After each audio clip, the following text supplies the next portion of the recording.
Alright guys, I'm back with my WWE Raw review for the 2nd of the 6th, 2014. Now this last episode of Raw to me was very boring.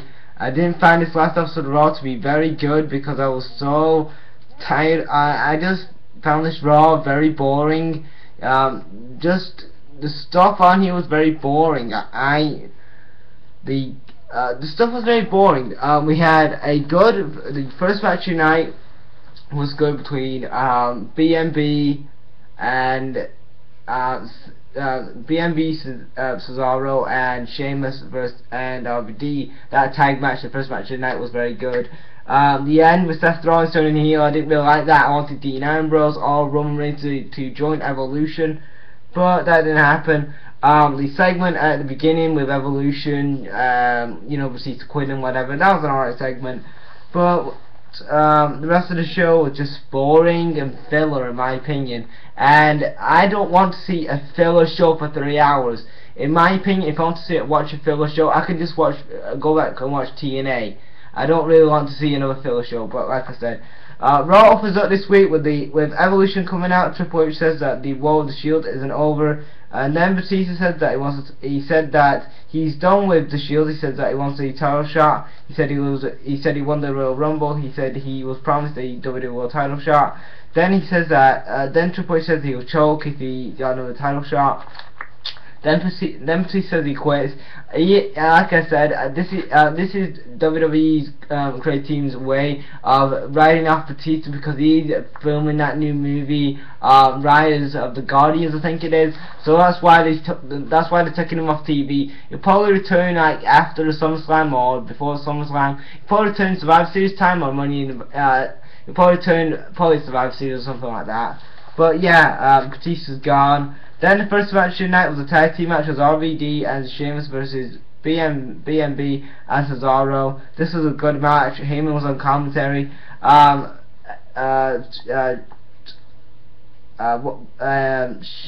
Cesaro ditches BMB. Then Sheamus hits a bro kick on Bad News Barrett. Then he tags in RVD, and then RVD hits the 5-star Fox Splash for the win. I thought it was a good match. Then we get a segment, we get a basketball segment. Damien Sandow dressed up as this basketball player.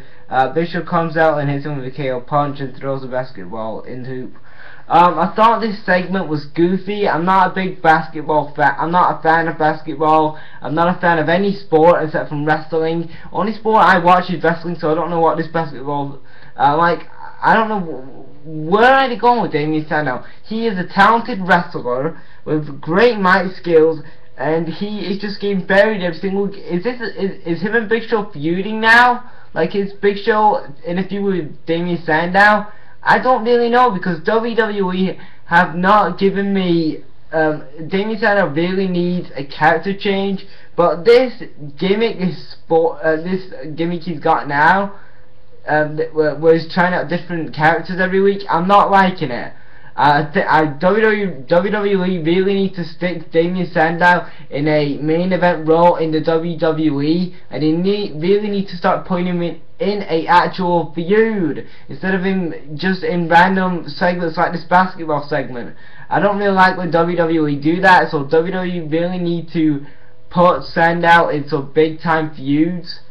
Because I'm a big fan of Sandow, and he could be a potential world champion if WWE books him correctly, and they haven't since he got buried by John Cena, so that's kind of sad.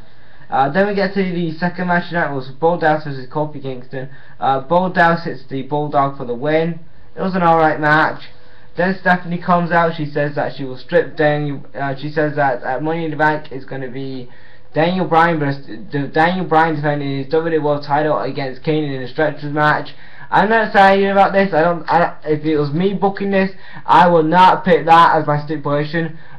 If it was me, I would have this. If Kane lost, I would have Daniel Bryan defend his World title against Kane. But if Kane lost, he would have to retire, and I think that'd be a great way to take Kane off TV. You know, if this is going to be his final run in WWE, which I know he probably is going to be as a main eventer, A good way to do this was if Kane lost this match, he would have to retire, and I think that's a step they should have gone in, not this stretcher match, because I'm not really too excited about the stretcher match. I think it's going to be a good match, but I'm not really excited about it.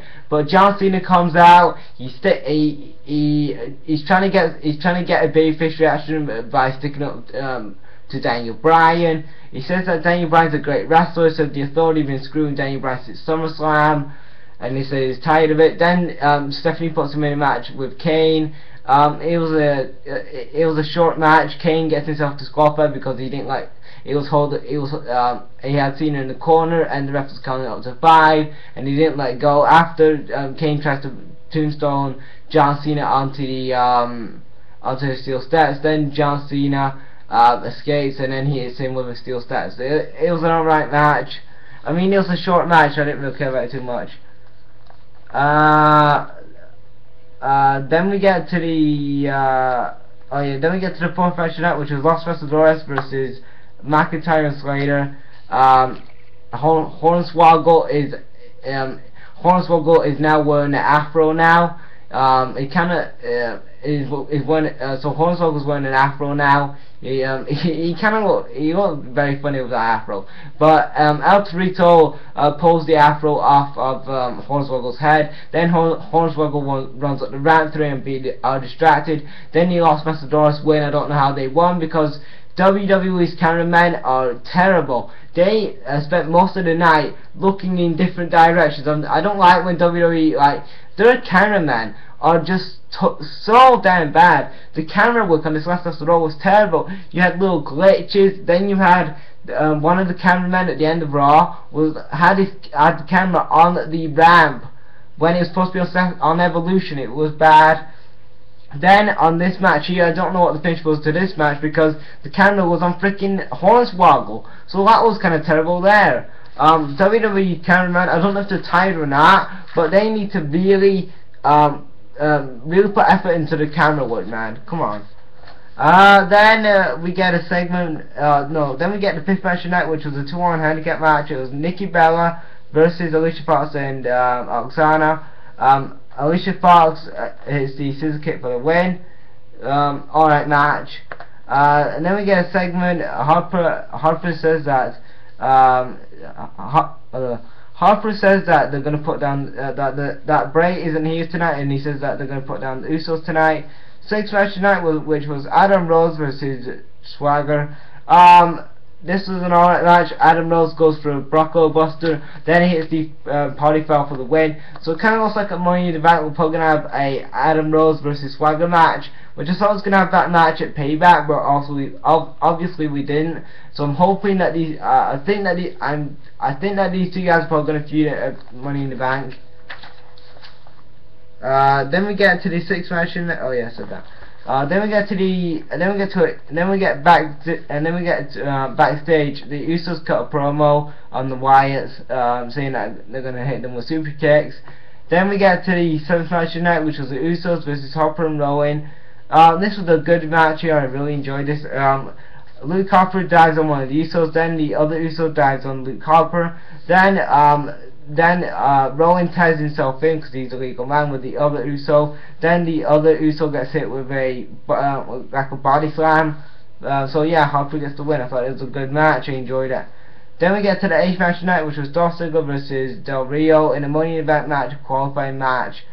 This was a good match here. Del Rio wins with the armbar.